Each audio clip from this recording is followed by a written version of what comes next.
Welcome back to Love Island MDFC, where the cards are hot, the mana is flowing, and nobody knows what side they're really on. But just when you thought the meta was stable, a fresh new wave of bombshells have now entered the villa, ready to flip the meta.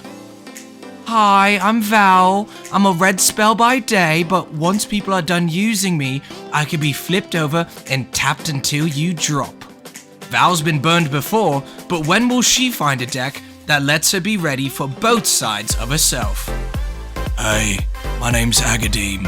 While people say I bring things back from the dead, I'm really just here to resurrect the vibe. He's dark, mysterious, and only costs 3 mana and your dignity. What's good, Love Island? My name's Timber, I'm green, and I'm huge. I'm here to pump your creatures and your hearts. He's a wild one, but will Timber ever put down roots? Or will he be stuck digging through his deck for eternity? Get ready, because when you're living the MDFC lifestyle, the choices are always double, and the drama even more so. Welcome back to Love Island MDFC. Do you have a favorite card type in Magic the Gathering? I know I do. It's a card with limitless potential. It's the light at the end of the tunnel, and it's the #1 most underrated type of card in Commander. Got any guesses on what it is? No, it's not a mana rock with some funky utility, and no, it's not a creature that has insane use cases.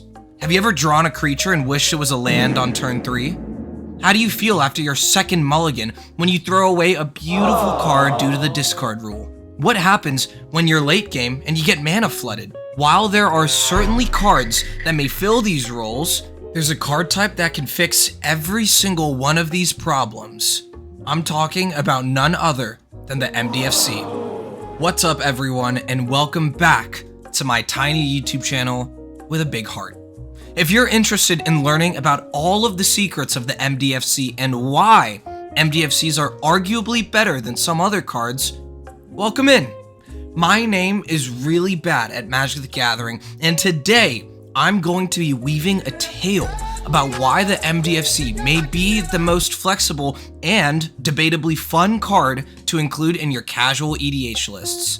And if you want to stick around till the end, you'll be hearing my opinions for the best MDFCs and a quick message for my beautiful hot sexy viewers. The MDFC. I keep saying this 4-letter acronym, but what does it even mean? Good thing you have your friendly neighborhood small YouTuber to help you out. The MDFC, or Modal Double-Faced Card, yeah, it's kind of a mouthful, released in 2021 within the Zendikar Rising set. Here, Magic the Gathering players got their first true taste of utility. With the release of these 36 cards, a few key points came to mind in terms of deck building and how we, as players, can get the absolute most that we can from this awesome gameplay mechanic. First and foremost, I believe that the best use case of these cards is easily the land spell combination. But notice how I said spell rather than specify whether it should be an instant, sorcery, or creature. That's because I firmly believe that unless an MDFC is broken, the biggest use case for MDFCs in a Commander game is the flexibility they can offer you as a player and your gameplay as a whole. For most spells in Commander, your player agency is limited to timing restrictions, card type, and usually just devolves to, should I protect my board, or should I wait a turn to see what happens? Gone are the days of deciding whether or not you play a card, but now you have not only the agency, but the free will to decide how your deck plays while you're playing it. But why am I making such a big deal out of this point? Because the majority of quote-unquote deck agency, I'll call it, is decided when you're locked in your room, violently shaking at 2 a.m., and you're staring at 2 cards that you may want to sub in for one another. I'm sure most people playing EDH have a blast building decks, so why not spark that excitement at your LGS? And no, I'm not just talking about editing your deck while the shadow player split seconds his win con. When you have an MDFC in hand, you're presented with 2 options, one side or the other. While this small decision may seem inconsequential, I think what impacts most players in having a good time while playing Commander is the ability to make plays and impact the game in some capacity. Take, for instance, the MDFC Witch Enchanter. For 3 generic and 1 white, you can play a powerful enter the battlefield creature that not only blows up a scary artifact, but also serves as a body in the early game. But let's not forget about why MDFCs are so good. You can also chalk it in as a land as well. So what's not to like? If you see something scary on board, you have removal. But if you don't, and you just see it sitting in your hand, you can play it earlier on turn 3 to negate the 3 life shock and have it enter. An MDFC will always grant you some level of agency and gameplay choice, thereby making little Timmy and his T-Rex happy. Because who doesn't want to make those interactive choices? Besides that, MDFCs can function as a way to improve your mana base as a whole. The follies of missing a land drop are not lost to anyone who's ever played Magic the Gathering. I'm sure that at some point in your epic gamer career, you've encountered either getting mana screwed or flooded. While improving your draw is always going to fix this issue, I am positing that MDFCs, while less impactful than your Mystic Remores of the world, can alleviate some of these issues in your mana base. There are a multitude of excellent options for MDFCs that fit the majority of deck archetypes. Instead of running the expensive yet impactful Eerie Ultimatum, you could be running Agadeem's Awakening, a black MDFC with a shock on one side for 3 life, and on the other, you get a phenomenal X-Spell, allowing you to return all of your favorite creatures back to the battlefield post-Austere Command. Not only do you get to replace a card that only had maybe one use case, specifically grabbing all your creatures in your graveyard and chucking them onto the battlefield, but you get to improve your mana base. These are one of the few reasons that running an MDFC is definitely sexier than the latter. Regardless, improving your mana base is tantamount to ensuring your deck gameplay goes smoothly and without any bumps. Therefore, increasing your lands from 36 to 39, counting MDFCs, is always better. Especially when you have lands that can tap for 2 colors on some specific MDFCs. Some of the coolest MDFCs that you can run are the ones where you decide what color you want the land to be. Cards like Riverglide Pathway and Blightstep Pathway allow the player to put on their thinking caps and decipher what pips they need their lands to produce. I should note, though, that you should only be replacing basics with the aforementioned pathway cards. Other MDFCs, while super awesome and full of utility, should be used to replace spells in your deck rather than lands. The odd part about MDFCs is that they should only be really considered to be half a land or half a spell in your total list. But why is that? I say that primarily because half the time you are unable to quote-unquote take back the MDFC that you play. If you play it as a land, more often than not your Malakir Rebirth is dead as a spell after. However, there is also a lot of fun tech you can do to reuse these MDFCs. Oh yeah. I've been at my computer slaving away for days on end trying to calculate the most extensive card text for MDFCs since I posted my last video. And the answer? Bounce lands. These regrettably slow lands are usually not good for much other than getting an extra hit on mana the turn after you play them, as they enter tapped and you have to return a land that you control back to hand. They also go infinite in a landfall deck. But these bounce lands now have an even greater use case than before. Why? You guessed it. They bounce your MDFC back into your hand. Now, you have the option of replaying them as their spell side, even if you initially played it as a land. You have got to love using our cards to the fullest potential. But is that really all the tech we can do? Not even close. We can take the example of these bounce lands and use other cards that help return lands back into your hand. Commanders like Mina and Den, for instance, will allow you to bounce an MDFC back to hand and then give a creature trample. Wow! Soratami Savant, an absolute powerhouse in my landfall deck, can not only bounce an MDFC to hand, but counter spells too. Holy moly. Or, you turn your land into a scary creature with Crusher Zendikon, swing out with a 4/3 land, have it die, and then boom, MDFC in hand. What a time to be alive. Perhaps the MDFCs with more utility, though, are the other MDFCs with permanent types on the back. Let's say you have a Wandering Archaic on the field. Number 1, I hate you, and number 2, I lied, it's actually a really good card. However, let's say that this Eldrazi, it's funny because I used the dih meme, sorry guys. Let's say that the Eldrazi is generating you a lot of hate, and you want to take some heat off of your back. Dour Port Mage, the Goat Frog, can return him back into your hand, and then you can cast him as a sorcery. Now, instead of stealing everyone else's spells, you're actually helping other players out. Never thought being nice was part of the Eldrazi's MO. But what about hunks of meat like Halvar, or the beautiful ladies like Bergie?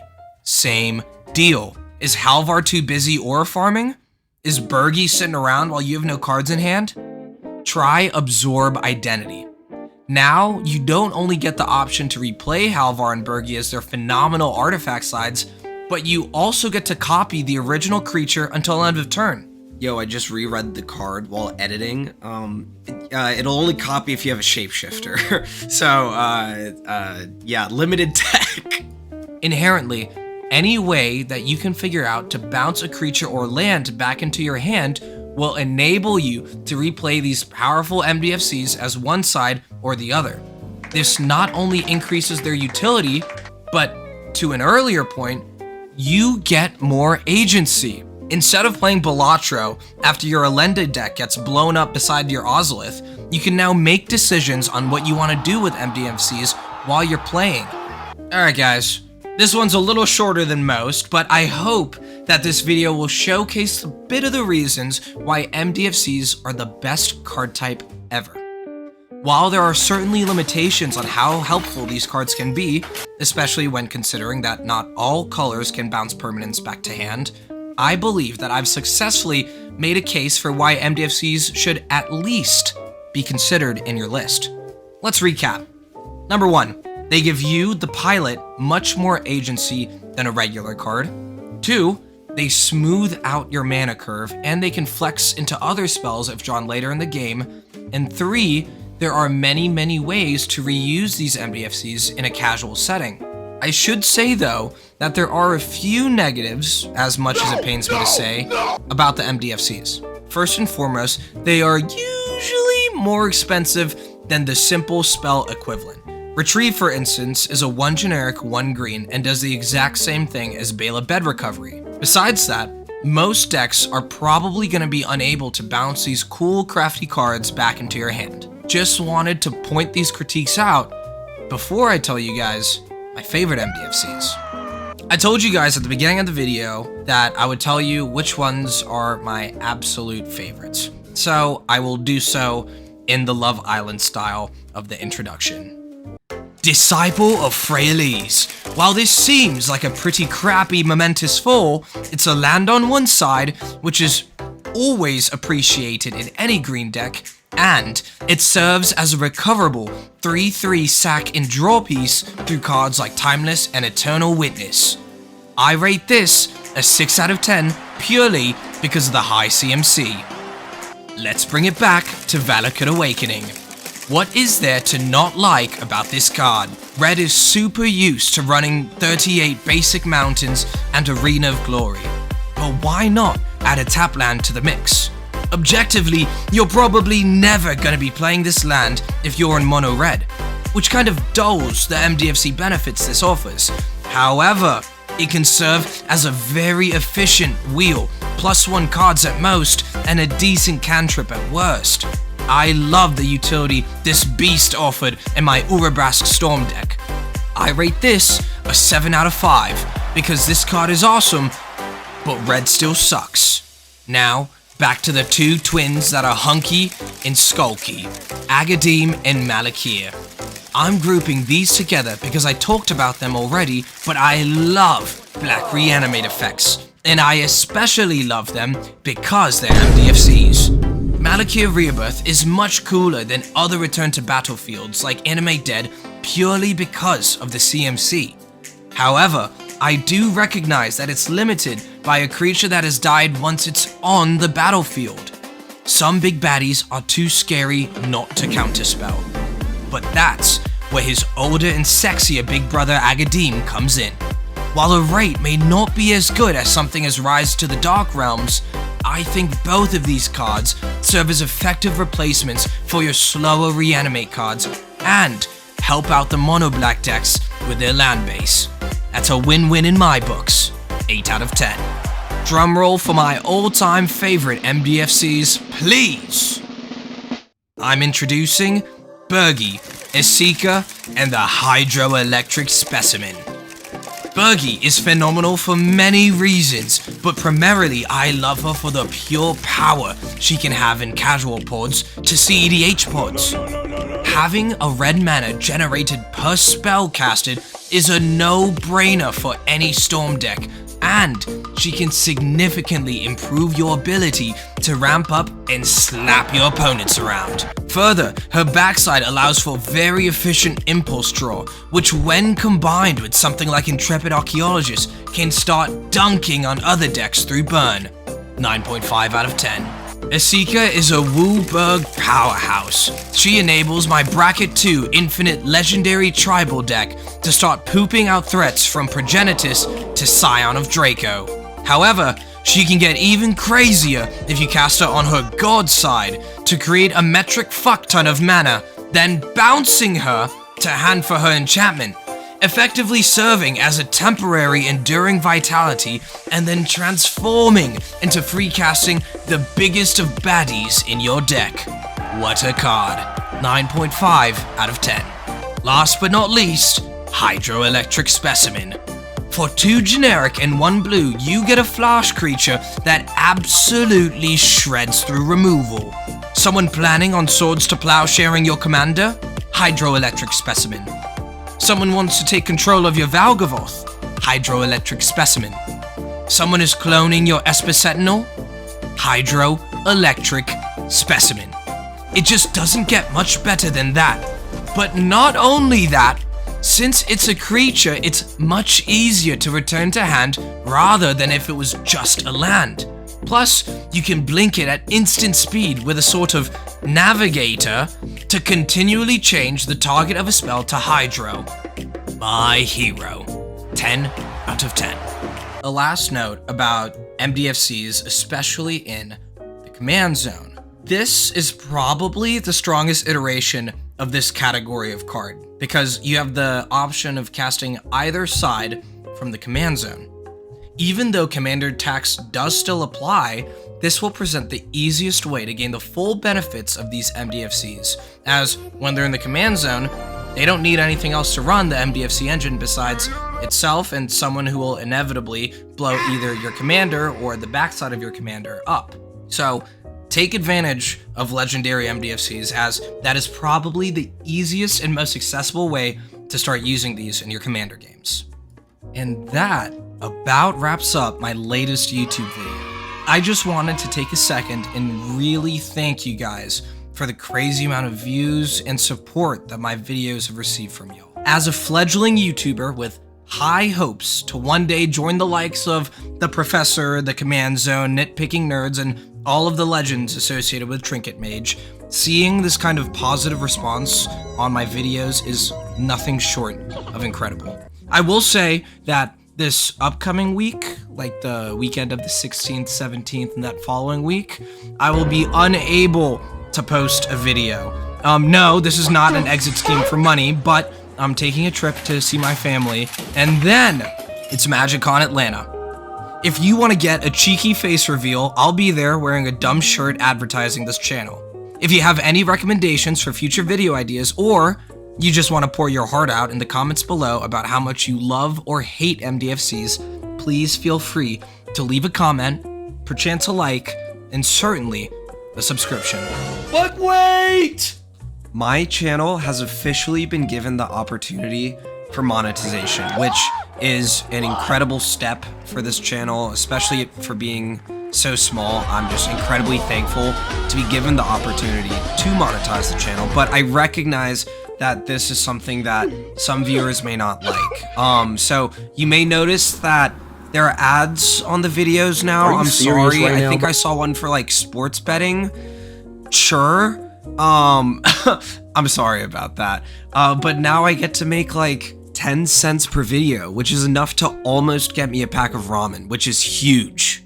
Thank you guys so much for all of the support. I originally was gonna do some like channel membership thing,